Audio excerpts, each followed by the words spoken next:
Being a good man is keeping you poor.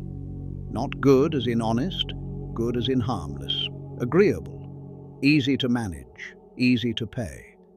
The man who never says no, who never rocks the boat, who never makes anyone in the room nervous. You were raised to be him. You were praised for it. Gold stars, good reviews, a nice reputation, and he dies broke. They sold you the lie in a pleasant package. They told you being agreeable was the same as being good, and it is not.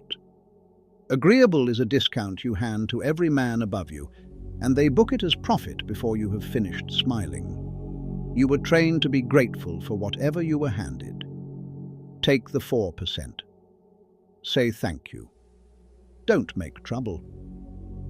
Being thankful for scraps is exactly how you keep getting scraps. Nobody taught you this in school. They taught you the opposite, obedience, and they called it character. The men who build wealth fast broke that training early. They stopped being safe. They got dangerous. Not cruel, dangerous. Hard to manage, hard to price. Willing to be disliked by people whose opinion was never worth money. Once you see why the harmless stay poor, you cannot go back to the man you were this morning. The most dangerous man in the room is the one with nothing left to protect. You already are him. Start acting like it. You will walk out of here with a number. The exact amount of your own money that changes how your boss speaks to you. This is not for the man who needs to be liked on the way up. That man can keep the gold stars. 7 things separate the men they can control from the men they cannot. Most of them cost nothing to start. None of them require permission. And every single one will make somebody think less of you. Good. Every dollar you earn is set by one question, and it is not how hard you work. It is how easily you can be replaced and how quietly you will accept less. That is the whole negotiation. Nobody told you that you were in it. The salary cage was never built to reward the best worker. It was built to hold the most manageable one. The container is sized to keep you comfortable enough that you never rattle the door. Watch how it runs. They hand you a number. You say, thank you. That thank you is worth money to them, and it goes straight into the margin. Every time you cover the shift, eat the insult, take the 4% and smile, you hand them profit. You call it being a team player. Your agreeableness is a discount.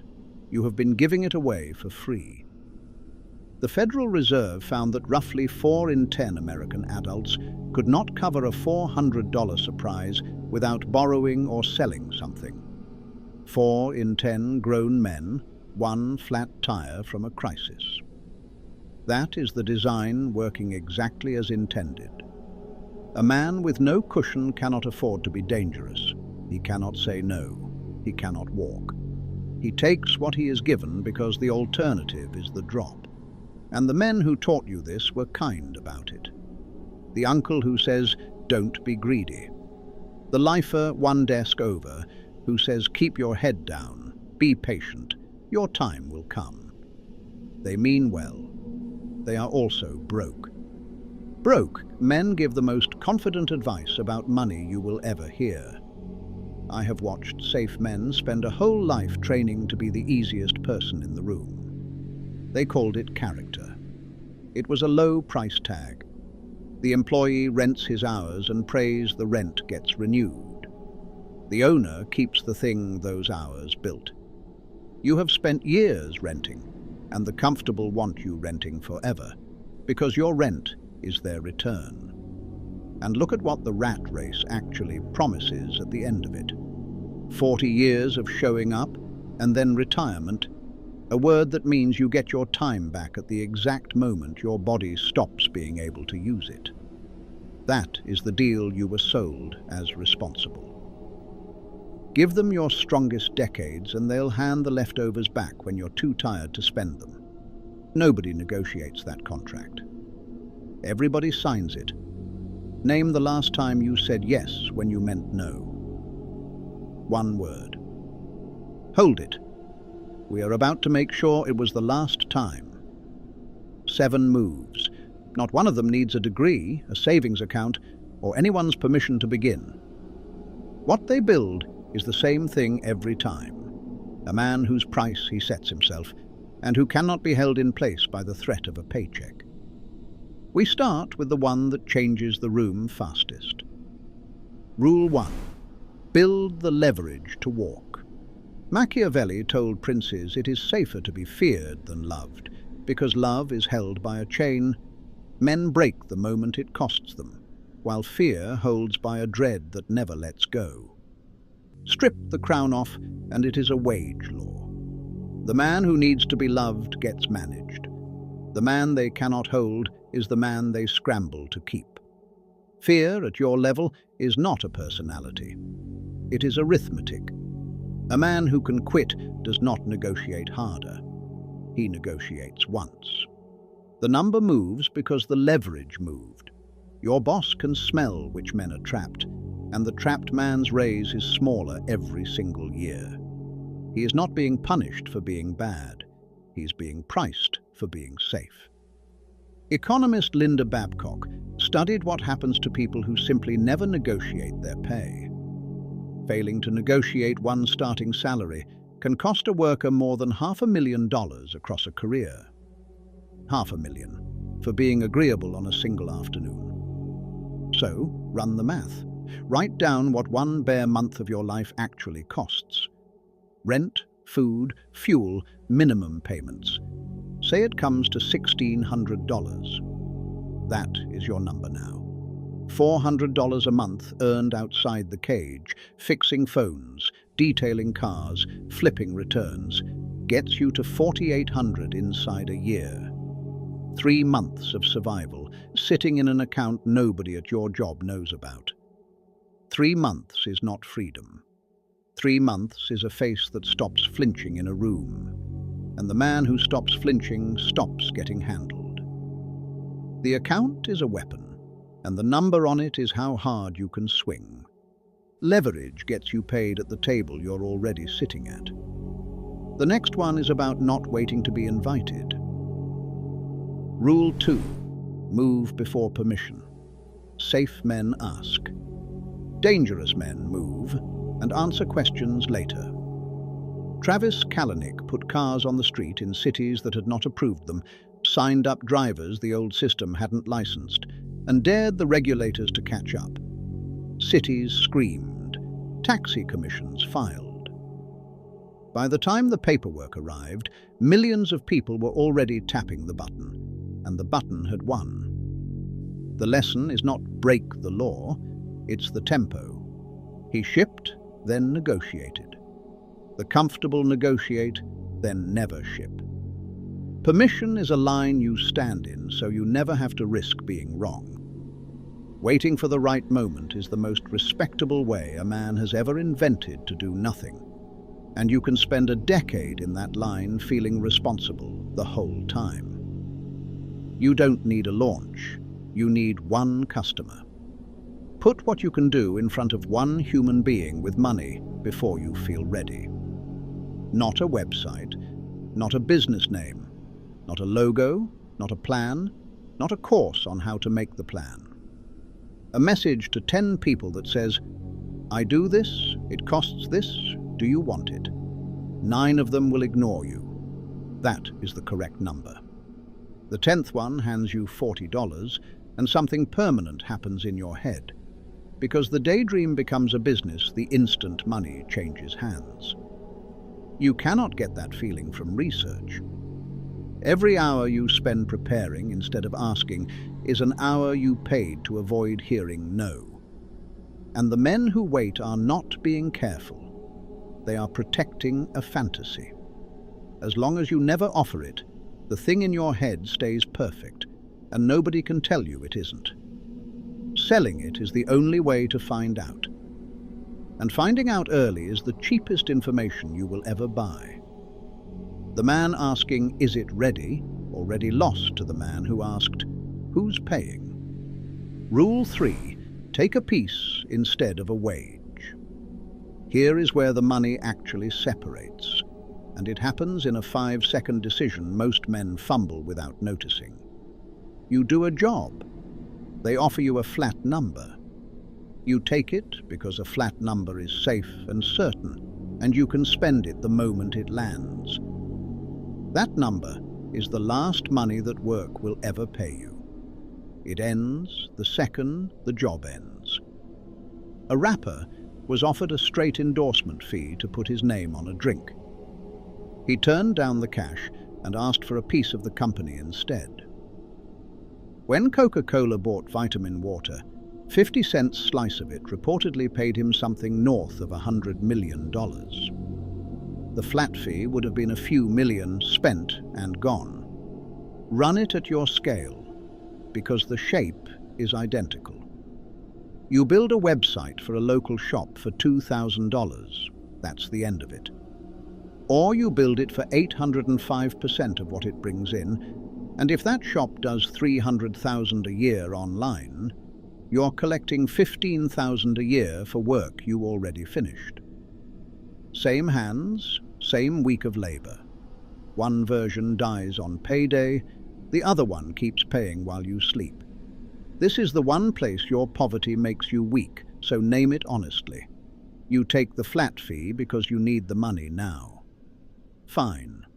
Then take the flat fee on the jobs that feed you and hunt a piece on one deal a quarter. You only need one of them to land. A wage is a receipt. A percentage is a machine. Everything so far assumes you're being paid by somebody. The next one doesn't. Rule 4. Buy what the scared are dumping. A man called himself the Grave Dancer. Sam Zell was the son of immigrants who fled with almost nothing. When markets crashed and everyone with a mortgage and a reputation ran for the exit, he backed the truck up and bought what they were throwing away. Buildings nobody wanted. Debt everyone was dumping. He bought at the funeral and collected for 40 years. So ask yourself one thing. When the panic comes, and it comes every few years like weather, who is doing the selling? The man with everything to protect. The mortgage, the title, the lifestyle, the reputation he spent 20 years building. Every one of those is a rope on his hands. He cannot hold through the fear, because if he's wrong, he loses the identity, and losing the identity would kill him. You have none of that. You think that's why you're behind. It's the only head start you were ever issued. Rule 5. Borrow force and aim it at an asset. Your arms have a ceiling. $400 doesn't. Here is the whole rule in one worked example. A pressure washer costs about $400 used. Driveway cleaning runs $150 to $250 a job in most towns, and a driveway takes you under 2 hours. 3 jobs, and the machine has paid for itself. Everything after that is the machine earning, not you sweating. That is borrowed force. A tool doing work your body cannot scale. Now aim it correctly. The broke version buys the washer and stays the guy who pushes it forever. The dangerous version runs it for 1 season, books solid, then buys a second machine and pays a kid $60 a job to run it while he books the work. You just stopped selling your hours and started selling a system that survives your absence. Same $400. 2 completely different futures, decided by whether you bought a job or bought an asset. Test everything you spend against one question. Does this thing bill me every month, or does it collect for me every month? A truck payment bills you. A machine that clears 200 a day collects. Debt taken to buy the second kind is a weapon. Debt taken to look successful is a leash, and the comfortable are strangled by it while calling it a lifestyle. I know this one from the inside, This recording is made once and works for years, whether I'm at the desk or not. That's the only category of work worth building. The question is which kind you're building. A boy drops out of school in the 8th grade. His family are immigrants with nothing. He boxes for small money, welterweight, taking punches for cash. Then he learns to fly, ferrying planes across the ocean during the war, gambling his life on every crossing because the pay was good and he was not afraid of the odds. Kirk Kerkorian never stopped gambling when the money got big. Picture the room. An 8th grade dropout, an ex-boxer with a broken nose, sitting across a table from Hollywood aristocracy. Men with pedigrees and law degrees and family names, holding a straight face while he took the crown jewel of the town that would never have let him through the front door. He bought and sold MGM, the lion, the roar. He died worth billions, not because he was educated, because he was never afraid of the drop. Every man who underestimated you did you a favor. They never taught you to protect a status you don't have. Rule 6. Set up where the money has to pass you. They call him the wolf in Kashmir. Bernard Arnault did not get rich making handbags. He got rich owning the names that people must buy through, the brands, the shelves, the doors. He would enter as a partner and leave as the owner, and rivals underestimated the quiet, polite man in the good suit right up to the moment he held the thing they thought was theirs. The press despised him for it. He won, and winning has the last word. The labor is the cheapest position in any transaction. The choke point is the most expensive. At your level, a choke point is small and unglamorous. It's the man who doesn't mow the lawns, but holds the list of 200 homeowners who need them mowed and takes a cut from the crews. It's the guy who owns the local group where everybody in town buys and sells their used furniture. It's an email list of 900 people who trust you about one specific thing. You didn't build the product.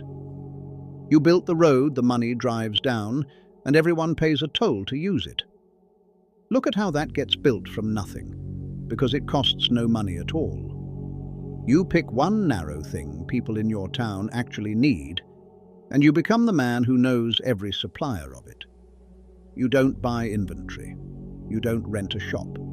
You collect the phone numbers of the people who do the work, and the phone numbers of the people who need it, and you stand in the middle taking 10 to 20% for making the call. 10 roofing jobs referred in a month at $200 a referral is $2,000 for work you never touched with your hands. Then you take it a step further. You own the list. Not followers on a platform that can erase you overnight. Names and emails and numbers that belong to you and travel with you. 200 people who trust you on one narrow subject is a business. It survives a banned account, a dead app, a boss, a bad year. Most men chase 10,000 strangers and own not one of them. The crews get paid for the day. The man with the list gets paid every time anyone needs a roof forever, and he sleeps through most of it. Own the road, and you stop begging for a seat in the car. Rule 7. Do the filthy work the proud won't touch. The fastest money is usually the ugliest, and the comfortable will not touch it because they are defending a self-image they cannot afford.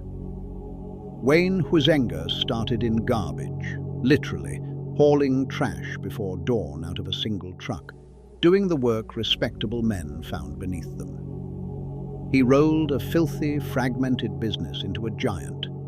Then he did it again with video rentals, then again selling used cars, garbage, tapes, second-hand vehicles.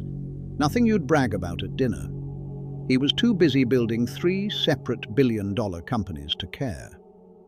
Status is the most expensive thing a poor man buys. Look at the numbers on the work nobody wants. A junk removal run, A garage, an estate clean-out, charges $400 to $800. Your costs of the dump fee may be $60 and fuel. 2 of those in a single day, and you have cleared more than a full week at $11 an hour. Foreclosure clean-outs, gutter work, hauling for elderly people who cannot lift anymore. The line of competitors is not there, because everyone is standing over at the jobs that sound impressive and pay in dignity instead of dollars. You cannot afford pride yet. Buy the money first and buy the pride later with cash. Name the ugly job in your town that nobody will do. One word. That one is sitting there unclaimed. You already knew most of this. That's the uncomfortable part. You have felt the exact moment in 100 rooms when you made yourself smaller so nobody would be bothered by you. You called it manners. It was a discount, and you signed it. So answer honestly, since you're the only one listening. How many times this year did you swallow the word no and hand a piece of yourself to a man who would never have done the same for you? The safe men around you have mortgages, titles, reputations, a whole life built to be defended. You have none of it. They call that being behind. It is the one weapon they were never issued. And be honest about what you have actually done with it so far. Nothing. You have used the freedom of having nothing to lose to do exactly what a man with everything to lose would do. Keep your head down, stay agreeable, wait. You got the outsider's advantage and you spent it acting like an insider. That is the real waste, and it has been going on for years. Here is the man you do not want to become, and you have met him because he might be you in 10 years. He's 50-something. He did everything he was told. Loyal, pleasant, never any trouble. He gave the company his best 30 years and got a handshake back. Now he does the math on a retirement account that will not stretch, and he tells the young guys to be patient, keep their heads down, be grateful. He isn't warning them. He's recruiting them into his own mistake, so he doesn't have to sit in it alone. He was never dangerous a single day of his life.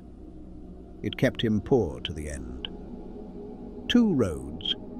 You stay the easy man, pleasant, manageable, cheap, and you spend your good years renting your hours to men who priced your kindness the day they met you. Or you become the one who cannot be controlled, cannot be underpaid, cannot be threatened, because you built a way out and there is nothing left they can hold over you.